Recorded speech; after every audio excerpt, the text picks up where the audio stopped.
Hello friends, good morning. Welcome back to Anant Parmar classes. और मेरा नाम है श्याम। आज है 2 मार्च 2021 और 2 मार्च से बनने वाले महत्वपूर्ण करंट अफेयर्स के बारे में हम बात करेंगे और उनसे बनने वाले महत्वपूर्ण क्वेश्चनों के बारे में हम डिस्कस करेंगे। तो चलिए शुरू करते हैं पहले क्वेश्चन से। फरवरी 2021 में किसने प्रधानमंत्री किसान सम्मान निधि योजना के क्रियान्वयन के संबंध में उत्कृष्ट प्रदर्शन के लिए शीर्ष प्रदर्शन वाले राज्यों और जिलों को सम्मानित किया है? तो किसने किया है? फटाफट लगाइए राइट आंसर। जो नरेंद्र सिंह तोमर है, उन्होंने जो प्रधानमंत्री किसान सम्मान निधि योजना है उसके अंतर्गत जो क्रियान्वयन के संबंध में उत्कृष्ट प्रदर्शन जिन जिलों ने दिया था और राज्यों ने, उनको एक क्या है, उत्कृष्ट प्रदर्शन शीर्ष सम्मान दिया गया है। ठीक है, इसके अलावा जान लेते हैं महत्वपूर्ण बातें। तो महाराष्ट्र के भौतिक सत्यापन और शिकायत निवारण के अच्छे प्रदर्शन की श्रेणी में इनको सम्मानित किया गया है। प्रधानमंत्री किसान सम्मान निधि योजना में सबसे तेज क्रियान्वयन के लिए उत्तर प्रदेश को पुरस्कार मिला है। किसको? उत्तर प्रदेश को। ठीक है, पीएम किसान योजना 24 फरवरी 2019 को शुरू की गई थी। इसके अलावा महत्वपूर्ण योजनाओं को हम डिस्कस कर लेते हैं, जैसे जनधन योजना। तो ये जनधन योजना कब आई थी? तो ये आई थी 28 अगस्त 2014 को। ठीक है, और इसकी जो टैगलाइन थी वो क्या थी? मेरा खाता भाग्य विधाता। इसके अलावा उज्ज्वला योजना 1 मई 2016 को आई थी। डिजिटल इंडिया ये आई थी 1 जुलाई 2016 को। इसके अलावा जो मेक इन इंडिया है वो 25 सितंबर 2014 को आई थी। इसके अलावा हम बात कर लेते हैं मृदा स्वास्थ्य कार्ड योजना 19 फरवरी 2015 को आई थी और सौभाग्य योजना 15 सितंबर 2017 को आई थी। ठीक है, इसके अलावा नमामि गंगे योजना 2014 में आई है और ई नाम योजना 2016 को आई है। ठीक है, पीएम किसान जो कि ऋण मुक्ति योजना है ये 24 फरवरी 2019, जैसे कि मैंने अभी हाल ही में बताया है। इसके अलावा ये कहाँ से स्टार्ट हुई है? तो गोरखपुर से स्टार्ट हुई है और इसकी घोषणा 1 फरवरी से की गई थी। ठीक है, इसे ही किसान सम्मान निधि योजना भी कहते हैं। और ये इसमें कितनी राशि दी जाएगी? तो 6,000 की राशि दी जाएगी और वो भी 3 किस्तों में दी जाएगी। ठीक है, इसके अलावा मनरेगा योजना तो ये 2005 में आई थी और इसको प्रारंभ कब किया गया था? तो 2 फरवरी 2016 को इसको प्रारंभ किया गया था। और इसके अलावा भी इसको नरेगा, इसका नाम पहले नरेगा था, फिर इसको मनरेगा 2 अक्टूबर 2009 को किया गया। ठीक है, जल जीवन मिशन 15 अगस्त 2019 को प्रारंभ किया गया था और पहला राज्य गोवा है जिसमें, और इसका लक्ष्य 2024 तक रखा है हर घर जल पहुंचाने का। ठीक है, देख लेते हैं नेक्स्ट क्वेश्चन। फरवरी 2021 में उपभोक्ता शिकायत निवारण के लिए ई दाखिल पोर्टल अब तक कितने राज्यों और केंद्र शासित प्रदेशों में सक्रिय है? तो वो कितने में है? लगाइए राइट आंसर क्या आएगा इसका।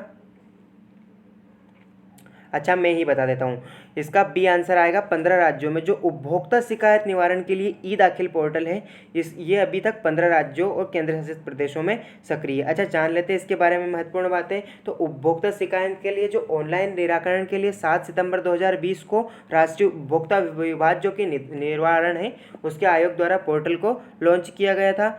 ठीक है, देख लेते हैं नेक्स्ट क्वेश्चन। नागरिक उड्डयन महानिदेशालय के अंतर्राष्ट्रीय वाणिज्यिक यात्री उड़ान सेवाओं के निलंबन को किस तारीख तक बढ़ा दिया है? तो वो किस तारीख तक बढ़ा दिया है? 31 मार्च तक। ठीक है, अब जान लेते हैं इसके बारे में इंपॉर्टेंट बातें। तो जो नागरिक उड्डयन निदेशालय है उसने जो अंतर्राष्ट्रीय वाणिज्यिक यात्री सेवाओं है उसको निलंबन किया है वो 31 मार्च तक किया है। और जो प्रतिबंधित है कार्गो उड़ानें उनको विशेष रूप से डीजीसीए द्वारा अनुमोदित उड़ानों पर लागू नहीं होगा। ठीक है, जो स्पेशल उड़ानें होगी उन पर ये लागू नहीं होता है। जो कोविड-19 महामारी है उसको देखते हुए जो 23 मार्च 2020 से जो अनुसूचित अंतर्राष्ट्रीय उड़ानें हैं उनको संचालित हो रही थी उनको निलंबित कर दिया गया है। ठीक है, इसके अलावा अब उड़ानों को रद्द किया है तो कुछ इंपॉर्टेंट हवाई अड्डों के बारे में हम बात कर लेते हैं। अच्छा, नागरिक उड्डयन की बात आई है तो इसके मंत्रालय के मंत्री कौन है? तो वो है हरदीप पुरी। कौन है? हरदीप पुरी। ठीक है, इसके अलावा देख लेते हैं महत्वपूर्ण हवाई अड्डे। तो देवी अहिल्या हवाई अड्डा कहाँ पर है? ये है इंदौर में। इसके अलावा इंदिरा गांधी हवाई अड्डा ये कहाँ पर है? तो ये है दिल्ली में। और इसके अलावा गुरु रामदास हवाई अड्डा कहाँ पे है? अमृतसर में। ठीक है, और छत्रपति शिवाजी हवाई अड्डा कहाँ पर है? तो वो मुंबई महाराष्ट्र में है। डॉक्टर भीमराव अंबेडकर हवाई अड्डा नागपुर में है। नेताजी सुभाष चंद्र बोस हवाई अड्डा कोलकाता में है। और इसके अलावा भी हम बात कर लेते हैं तो जयपुर सवाई राजा हवाई अड्डा कहाँ पर है? तो वो राजस्थान में। ठीक है, देख लेते हैं नेक्स्ट क्वेश्चन। शून्य भेदभाव दिवस निम्न में से किस दिन मनाया जाता है? तो ऑप्शन आपके सामने स्क्रीन पर रहे हैं, लगाइए फटाफट राइट आंसर क्या आएगा इसका, लगाइए फटाफट। इसका आएगा ऑप्शन जो ए है 1 मार्च। ठीक है, 1 मार्च को शून्य भेदभाव दिवस मनाया जाएगा। ठीक है, अब मार्च की बात आई है तो मार्च में जो भी इम्पोर्टेंट डे है उनके बारे में हम बात कर लेते हैं। तो 1 मार्च को शून्य भेदभाव दिवस मनाया जाता है। 4 मार्च को राष्ट्रीय सुरक्षा दिवस मनाया जाता है। 12 मार्च को जो केंद्रीय औद्योगिक सुरक्षा बल है उसका दिवस मनाया जाता है। इसके अलावा 15 मार्च को विश्व उपभोक्ता दिवस अधिकार दिवस मनाया जाता है। 18 मार्च को आयुध दिवस मनाया जाता है। 20 मार्च को विश्व खुशहाली दिवस मनाया जाता है और 21 मार्च को विश्व वानिकी दिवस मनाया जाता है। 22 मार्च को विश्व जल संरक्षण दिवस मनाया जाता है। 23 मार्च को विश्व मौसम विज्ञान दिवस मनाया जाता है और 24 मार्च को विश्व टीबी दिवस मनाया जाता है। इसके अलावा 26 मार्च को बांग्लादेश का राष्ट्रीय दिवस मनाया जाता है और 27 मार्च को थिएटर या रंगमंच दिवस मनाया जाता है। ठीक है, इंपॉर्टेंट है, ध्यान रखना इनको।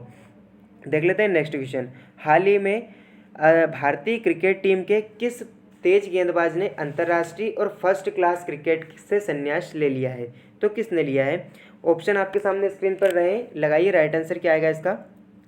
ऑप्शन जो सी है आर विनय कुमार, इन्होंने भारतीय क्रिकेट टीम के जो है इसने तेज गेंदबाज अंतर्राष्ट्रीय और फर्स्ट क्लास क्रिकेट से संन्यास ले लिया है। ठीक है, अब बात कर लेते हैं इंपॉर्टेंट बातें। तो 15 अगस्त 2020 को सुरेश रैना और MS धोनी ने संन्यास ले लिया था और रणजी प्रतियोगिता रद्द हो चुकी है। ठीक है, इसके अलावा जो सबसे तेज 1000 रन बनाने वाला खिलाड़ी ऋषभ पंत बन गया है। ठीक है, इसके अलावा क्रिकेटर ऑफ द मंथ का इनको पुरस्कार मिला है। सैयद मुश्ताक जो कि ट्रॉफी है तमिलनाडु ने जीती है। और इसके अलावा और इम्पोर्टेंट बातें कर लेते हैं। तो जो नमन ओझा है उन्होंने भी संन्यास ले लिया है। बापू नडकर्णी को तो आप जानते होंगे, इंग्लैंड के खिलाफ 21 ओवर मेडन निकालने वाले हैं और 2023 में ICC वर्ल्ड कप भारत देश में होगा। अच्छा, ICC है तो ICC का मुख्यालय दुबई में है और इसका ICC का जो क्रिकेटर ऑफ द मंथ है वो ऋषभ पंत को दिया गया है। ठीक है, मुलक मेडल अजिंक्य रहाणे को मिला है। ठीक है, देख लेते हैं next question. Global anti terrorist watchdog financial action task force ने किस देश को जून 2021 तक ग्रे लिस्ट में बनाए रखने का फैसला लिया है? तो कौन सा देश है, लगाइए राइट आंसर क्या आएगा इसका, आपके सामने रहे ऑप्शन। इसका आएगा ऑप्शन जो बी है, पाकिस्तान देश को जो ग्रे लिस्ट में रखने का फैसला लिया है फाइनेंशियल एक्शन टास्क फोर्स ने। अच्छा, पाकिस्तान की बात आई है तो पाकिस्तान और भारत को कौन सी रेखा अलग करती है? तो वो रेड क्लिफ करती है और सर रेड क्लिफ ने इसको विभाजन को नाम दिया है। ठीक है, इसको अटारी बॉर्डर पंजाब में है, बाघा बॉर्डर पंजाब में है। इसके अलावा 2 ट्रेनें चलती हैं, तो वो कौन कौन सी चलती है? एक तो थार एक्सप्रेस चलती है, इसके अलावा समझौता एक्सप्रेस चलती है। अच्छा, पाकिस्तान के प्रधानमंत्री कौन थे पहले? तो वो लियाकत अली थे। और वर्तमान कौन है? तो वो है इमरान खान। और जो प्रथम गवर्नर थे वो मोहम्मद अली जिन्ना थे और वर्तमान जो राष्ट्रपति है वो कौन है? तो रहमान अलवी है। ठीक है, पाकिस्तान का सर्वोच्च सम्मान निशान ए पाकिस्तान है। ठीक है, इसके अलावा पाकिस्तान और जो भारत के बीच बीच में युद्ध हुए हैं वो कब कब हुए? तो 1965 में हुआ है एक युद्ध, 1971 में हुआ है, 1999 में कारगिल युद्ध हुआ है। इसकी याद में 26 जुलाई को कारगिल दिवस मनाया जाता है। 2001 को संसद हमला हुआ है। 26/11/2008 को मुंबई ताज होटल हमला हुआ है जो कि पाकिस्तान का एक बड़ा हाथ रहा है। 2016 का उरी हमला हुआ है जिसमें 17 जवान शहीद हुए थे। और 14 फरवरी 2019 के पुलवामा हमले को तो कोई भूल ही नहीं सकता है। ठीक है, 43 जवान इसमें शहीद हुए थे। ठीक है, अब देख लेते हैं नेक्स्ट क्वेश्चन। निम्नलिखित में से किस राज्य सरकार ने वरिष्ठ साहित्यकार डॉक्टर सूर्य बाला को भारत भारती सम्मान देने की घोषणा की है? तो किस राज्य के हैं ये, लगाइए फटाफट राइट आंसर। अच्छा, इसका राइट आंसर आएगा बिहार। ठीक है, बिहार राज्य से ये सूर्य बाला जो कि साहित्यकार है। अब बिहार राज्य की बात आई है तो बिहार राज्य के बारे में हम बात कर लेते हैं। तो बिहार की राजधानी क्या है? पटना। मुख्यमंत्री कौन है? तो नीतीश कुमार है। इसके अलावा राज्यपाल फागू चौहान है। ठीक है, इसके अलावा इसकी स्थापना कब की गई थी? तो 22 मार्च को की गई थी। जनसंख्या की दृष्टि में तीसरा स्थान है। इसके अलावा यहाँ की राजकीय भाषा हिंदी और उर्दू है। अच्छा, इसका विधानमंडल जो है कि एक सदनात्मक है और सॉरी इसका द्विसदनात्मक है। और विधानसभा 243 है, लोकसभा 40 है, राज्यसभा 16 सीटें हैं यहाँ पर। विधान परिषद में 75 सीटें, यहाँ पर कुल जिले 38 है। ठीक है, इसके अलावा बात कर लेते हैं तो बिहार से अलग होकर झारखंड राज्य बना है और वो 28वें नंबर का बना है। और कब बना है तो 15 नवंबर 2000 को वो बना है। ठीक है, जनसंख्या घनत्व में बिहार पहले राज्य पर है, पहले स्थान पर है। इसके अलावा नेपाल देश से सर्वाधिक सीमा बिहार राज्य लगाता है। नालंदा विश्वविद्यालय बिहार में है जो कि पाली भाषा में शिक्षा देता था, मतलब पाली भाषा से संबंधित है। इसके अलावा विश्व का सबसे ऊंचा स्तूप जो कि विश्व शांति स्तूप है वो राजगीर में स्थित है। इसके अलावा सबसे बड़ा पशु मेला जो कि सोनपुर बिहार में लगता है। ठीक है, इसके अलावा सबसे कम साक्षरता बिहार में है और वो कितनी है 61.8 है। ठीक, अशोक का सिंह स्तंभ वैशाली में है। और बिहार का जो पहला अंग्रेजी समाचार पत्र है द बिहार हेराल्ड था। ठीक है, इसके अलावा बिहार कोकिला शारदा सिन्हा को कहा जाता है और सबसे अपवित्र नदी कर्मनाशा को कहा जाता है जो कि भारत की है। ठीक है, इसके अलावा भारत का शोक कहते हैं इसको। ठीक है, सिखों के जो 10वें गुरु हैं उनका जन्म भी बिहार में हुआ था और बिहार में कहाँ पे, पटना सिटी में हुआ था। ठीक है, महावीर स्वामी का जन्म भी कुशीनगर बिहार में हुआ था। और जो विशाख दत्त है जो कि मुद्रा राक्षस के रचयिता है वो भी बिहार से ही संबंधित है। ठीक है, इसके अलावा so that is for today guys.